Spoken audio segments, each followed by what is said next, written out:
Assalamualaikum warahmatullahi wabarakatuh. Alhamdulillahirrahmanirrahim, kita semua bisa hadir lagi pada kuliah online statistika. Kali ini saya akan menyampaikan materi mengenai ukuran kemiringan dan ukuran keruncingan. Ukuran kemiringan adalah ukuran yang menyatakan sebuah model distribusi yang mempunyai kemiringan tertentu. Apabila diketahui nilai ukuran kemiringannya, maka dapat diketahui pula bagaimana model distribusinya, apakah distribusinya simetrik, positif, atau negatif.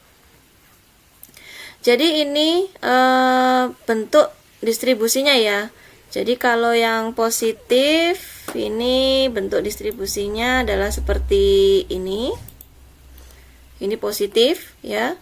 Kemudian kalau simetrik ya ininya simetris ya, yang dimana modus, median, dan minnya berada pada nilai yang sama, sehingga dia membentuk distribusi yang simetrik. Kemudian untuk distribusi negatif yang seperti ini ya.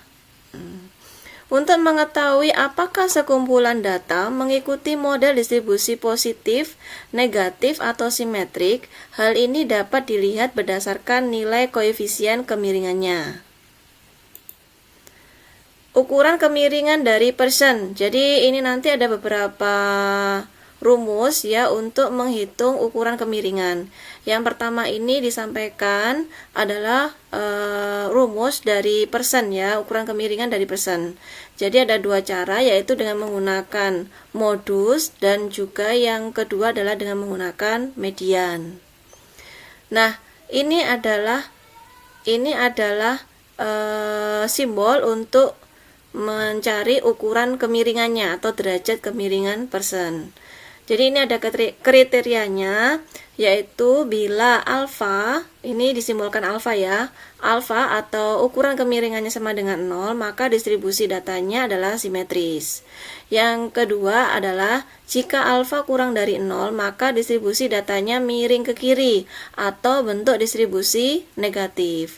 Yang ketiga adalah jika alfa lebih besar dari 0, maka distribusi datanya miring ke kanan atau bentuk distribusinya positif. Yang kedua adalah menggunakan rumus dari Boyle.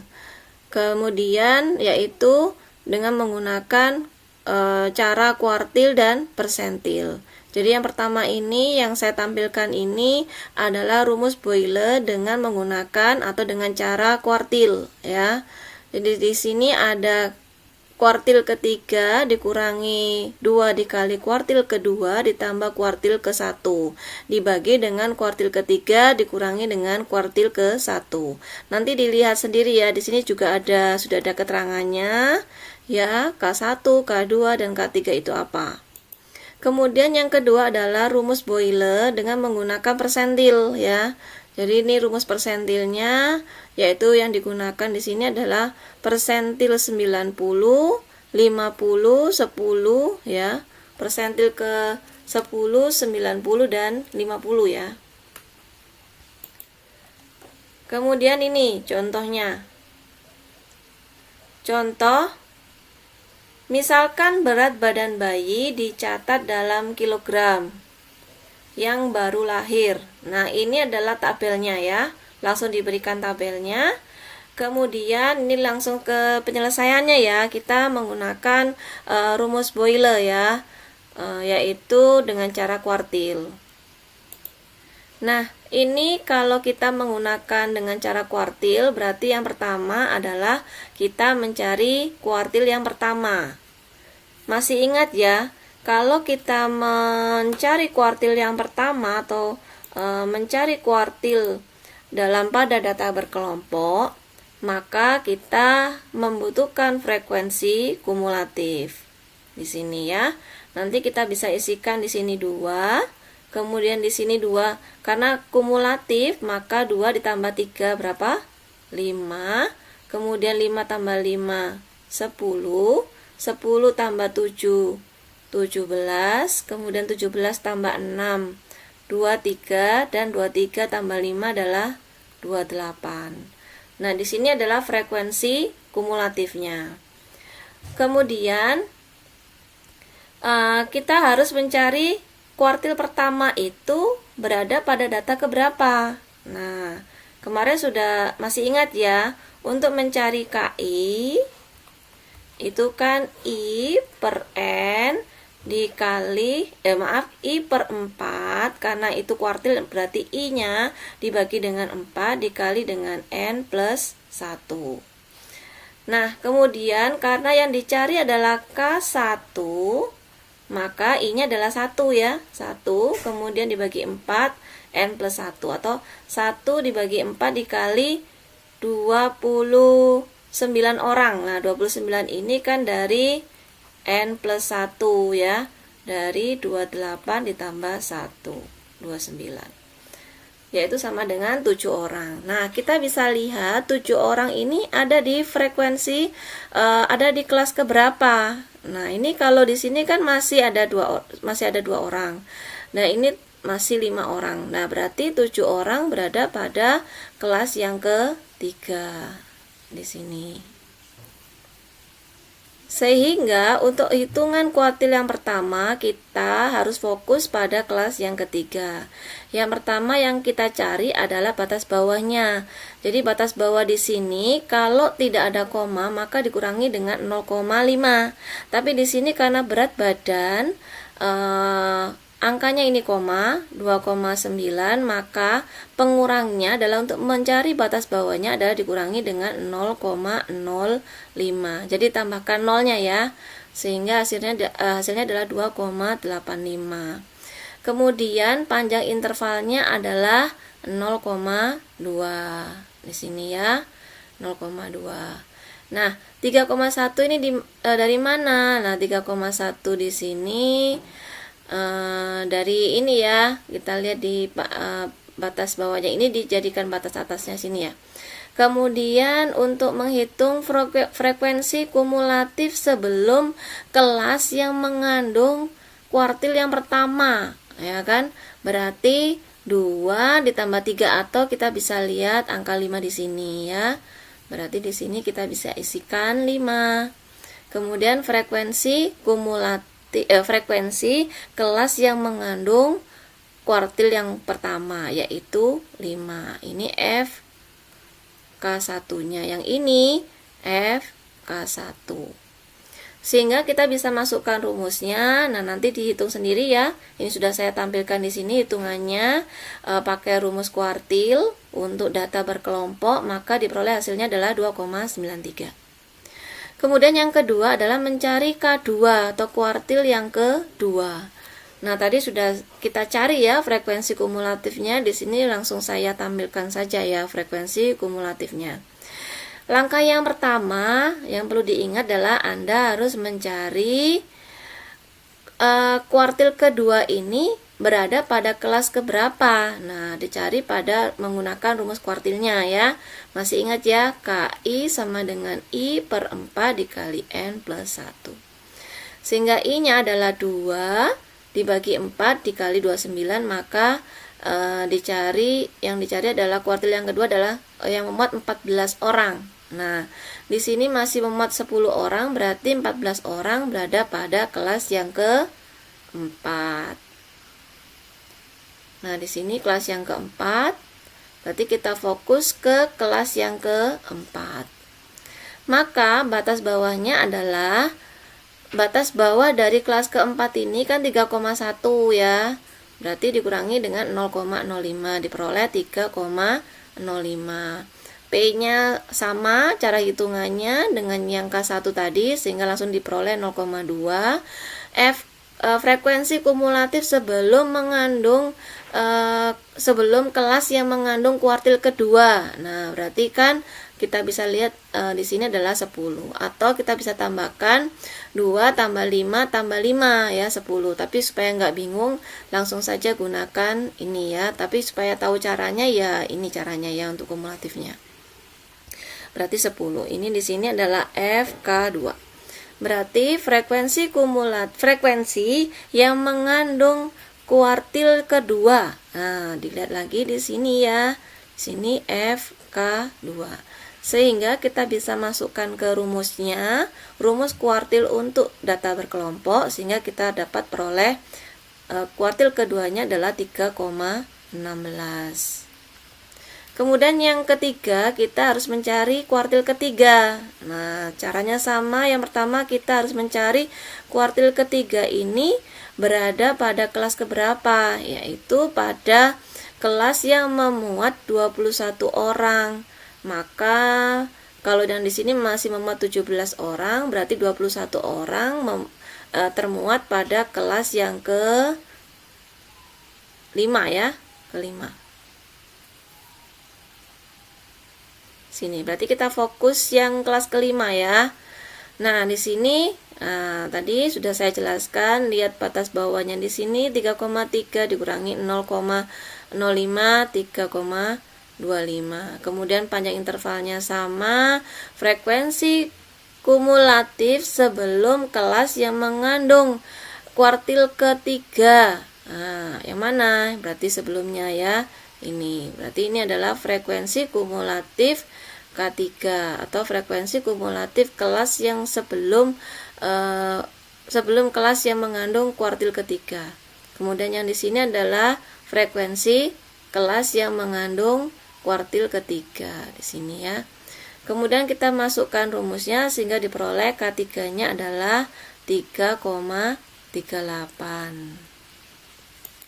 Sehingga kita bisa langsung cari hasilnya, bahwa hasil ukuran kemiringannya adalah ketika kita masukkan ke rumus Boyle-nya dengan menggunakan cara kuartil, diperoleh adalah koefisien kemiringannya adalah min 0,022. Oke, jadi kita bisa simpulkan, jadi koefisien kemiringan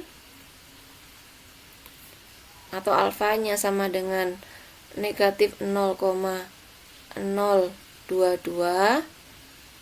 maka apa? Nah, kita bisa lihat tadi kriterianya, maka distribusi datanya miring ke kiri atau bentuk distribusinya negatif. Maka bentuk distribusinya adalah negatif atau miring ke kiri. Jadi jangan lupa memberikan kesimpulannya ya. Oke. Kemudian kita lanjut ke ukuran keruncingan atau kurtosis. Jadi kurtosis adalah derajat kepuncakan dari suatu distribusi. Biasanya diambil relatif dari distribusi normal. Sebuah distribusi mempunyai puncak relatif tinggi dinamakan leptokurtik.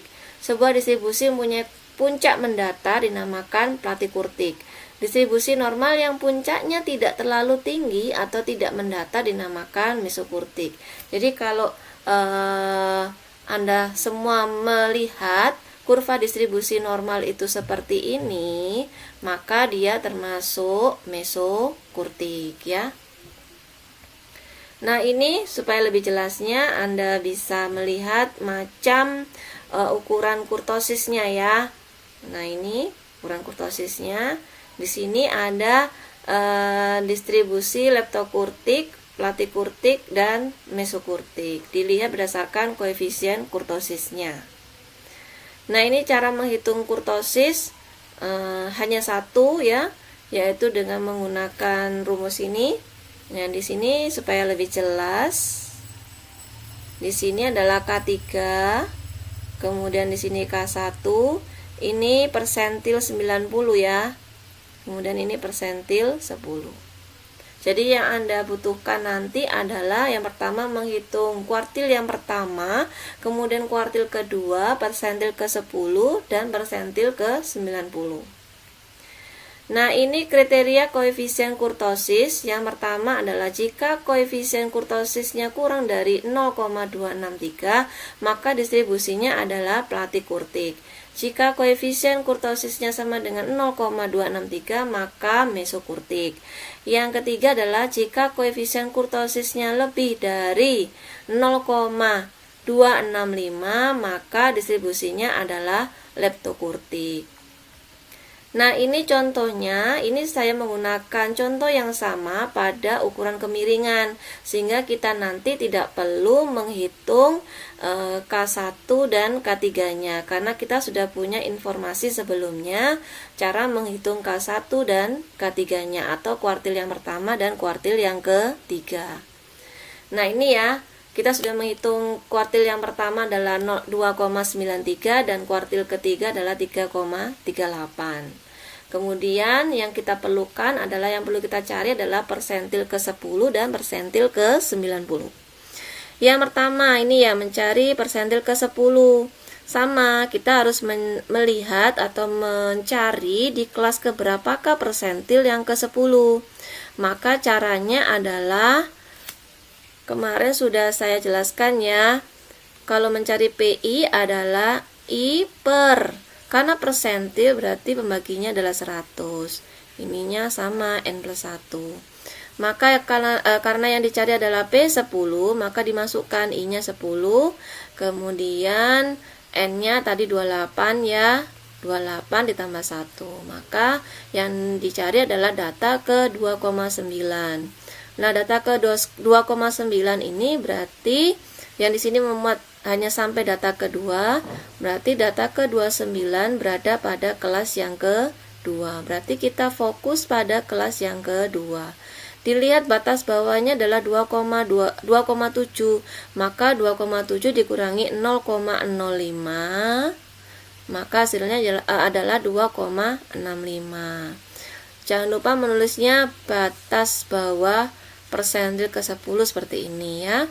Kemudian panjang intervalnya sama, mencarinya maka kemudian frekuensi kumulatif sebelum kelas yang mengandung persentil ke-10 adalah 2. Nah, di sini ya. Berarti di sini FP10. Kemudian frekuensi kelas yang mengandung persentil ke-10. Nah, berarti 3 ya. FP10-nya adalah 3. Sehingga kita bisa masukkan, sehingga kita peroleh persentil 10-nya adalah 2,6. Kemudian selanjutnya kita mencari persentil ke-90. Sama, langkah yang pertama tadi kita harus mencari persentil ke-90 ini berada pada kelas keberapa. Rumusnya sama, PI is per 100 dikali N plus 1 ya. Maka data yang dicari adalah data ke 26,1. Berarti di mana? Berarti di kelas yang ke 6 ya. 1 2 3 4 5 6. Di kelas yang ke 6 sini. Nah, di sini ya. Nah, berarti kita fokus pada kelas yang ke 6 ya. Berarti lihat batas bawahnya 3,5. 3,5, jangan lupa dikurangi 0,05, maka diperoleh 3,45. Panjang intervalnya adalah 0,2, maka frekuensi kumulatif kelas frekuensi kumulatif sebelum kelas yang mengandung persentil ke-90 adalah 23 ya, FP90. Kemudian frekuensi kelas yang mengandung persentil ke-90 ya, 5 ya. P90 ya. Berarti 5. Sehingga kita bisa masukkan ke rumusnya untuk persentil ke-90 pada data berkelompok, maka diperoleh hasilnya adalah 3,54. Sehingga dari informasi dari hasil yang kita sudah hitung, dengan kuartil yang pertama adalah 2,93, kemudian kuartil ketiga adalah 3,38, kemudian persentil ke-10 adalah 2,6, kemudian persentil ke-90-nya adalah 3,54, maka kita bisa masukkan ke rumus ukuran kurtosisnya ya. Ukuran kurtosisnya sehingga kita peroleh hasilnya adalah 0,26. Nah, masih ingat ya kriteria kurtosis tadi? Kriteria kurtosis tadi, jika lebih dari 0,263, maka jadi kita bisa simpulkan di sini ya. Jadi ukuran kurtosis atau koefisien kurtosis, maaf ya di sini, koefisien kurtosis ya.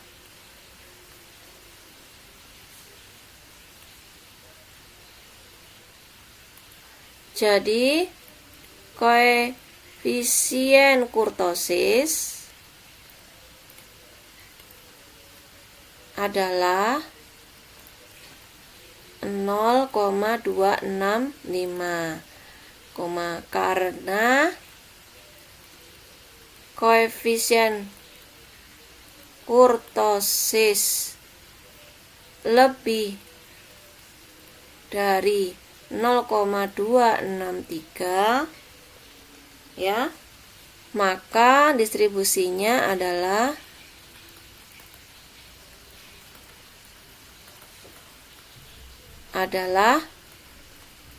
leptokurtik ya, kurtik. Oke, jangan lupa memberikan kesimpulannya ya. Oke, kita tadi sudah belajar tentang ukuran kemiringan dan ukuran kurtosis. Nah, dengan beberapa macam cara ya untuk ukuran kemiringannya ya. Nah, nanti Anda supaya memahami materi yang saya berikan, Anda diharapkan bisa mengerjakan tugas yang nanti yang harus dikerjakan ya. Nah, oke, tadi kita sudah belajar ukuran kemiringan dan kurtosis. Semoga Anda bisa memahaminya. Demikian saya mengucapkan terima kasih. Wassalamualaikum warahmatullahi wabarakatuh.